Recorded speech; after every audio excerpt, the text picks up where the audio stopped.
어제 많은 분들이 뉴스를 보면서 크게 분노하셨을 겁니다. 10만 4천 원 때문에 재판까지 서는 이재명 대표의 부인 김혜경 씨 관련 뉴스가 나왔죠? 그런데 너무 이상한 점들이 있습니다. 왜 이재명 대표 부부만 이렇게 줄줄이 재판을 하는가 싶었는데 너무 충격적인 실태가 드러났습니다. 영상 시청하시기 전에 구독과 좋아요 한 번씩 부탁드립니다. 제20대 대통령 선거를 앞두고 더불어민주당 관련 인사 등에게 음식값 10만 4천 원을 경기도 법인카드로 결제한 혐의로 기소된 이재명 민주당 대표의 부인 김혜경 씨 재판에서 증인신문 질문 내용을 두고 검찰과 변호인 사이에 치열한 공방이 벌어졌습니다.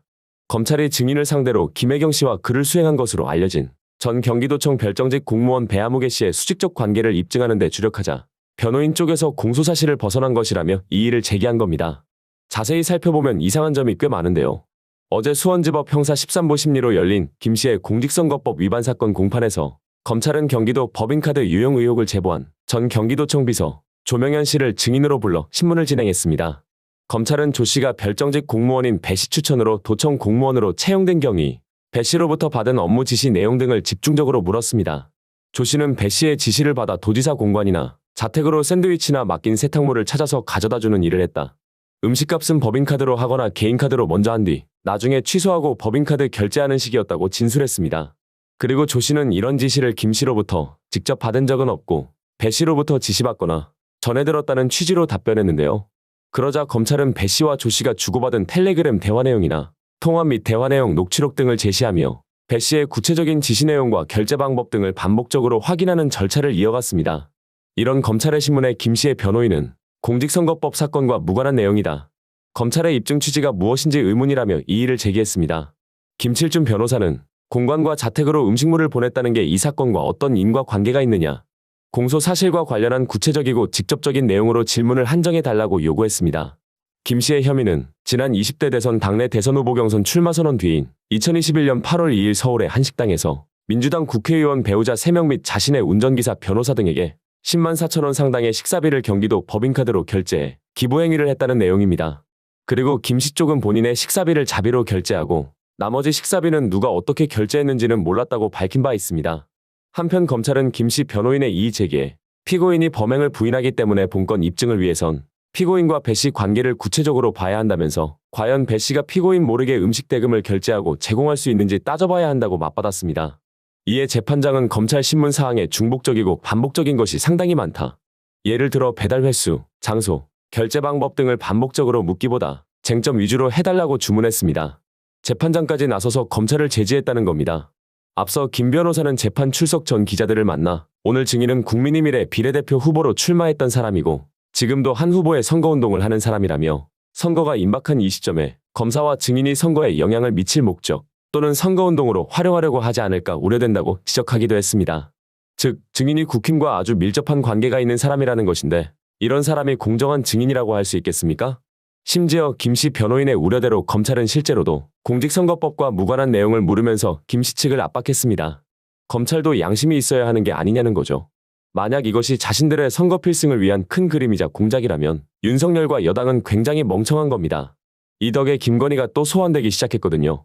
더불어민주당은 김혜경 씨가 공직선거법 위반 혐의로 법원에 출석한 것과 관련해 야당 대표 부부를 법정에 세우고 김건희 여사는 어디서 무엇을 하고 있는가라고 지적했습니다.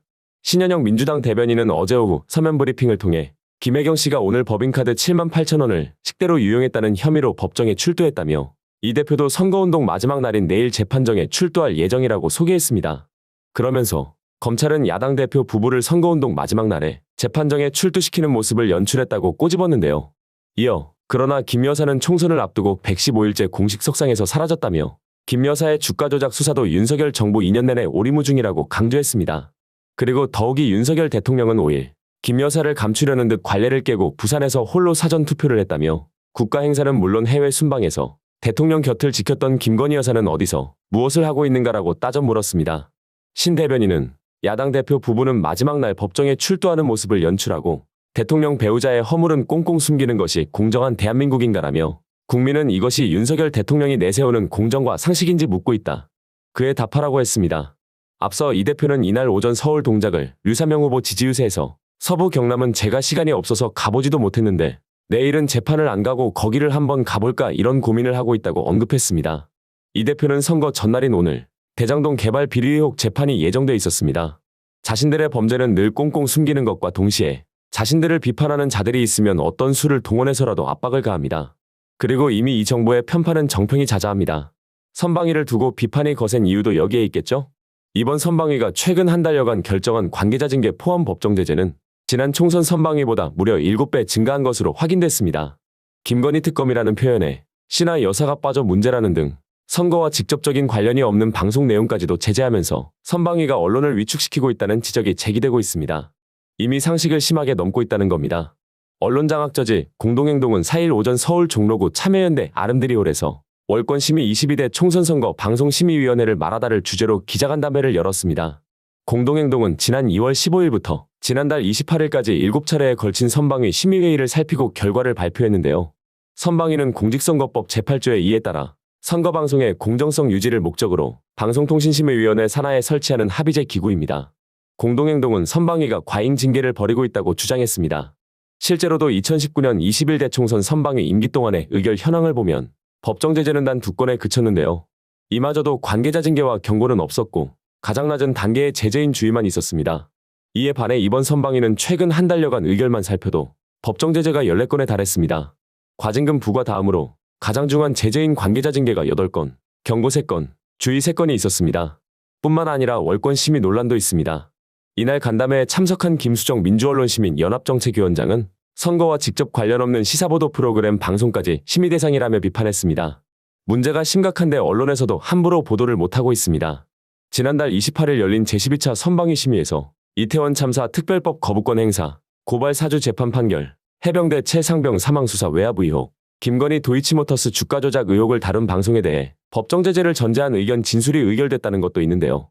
앞서 언급했던 김건희 특검이라는 말에 씨나 여사라는 호칭을 붙이지 않았다며 SBS의 한 시사 프로그램 출연자의 발언에 대해 행정지도를 결정한 것을 두고도 파문이 일고 있습니다.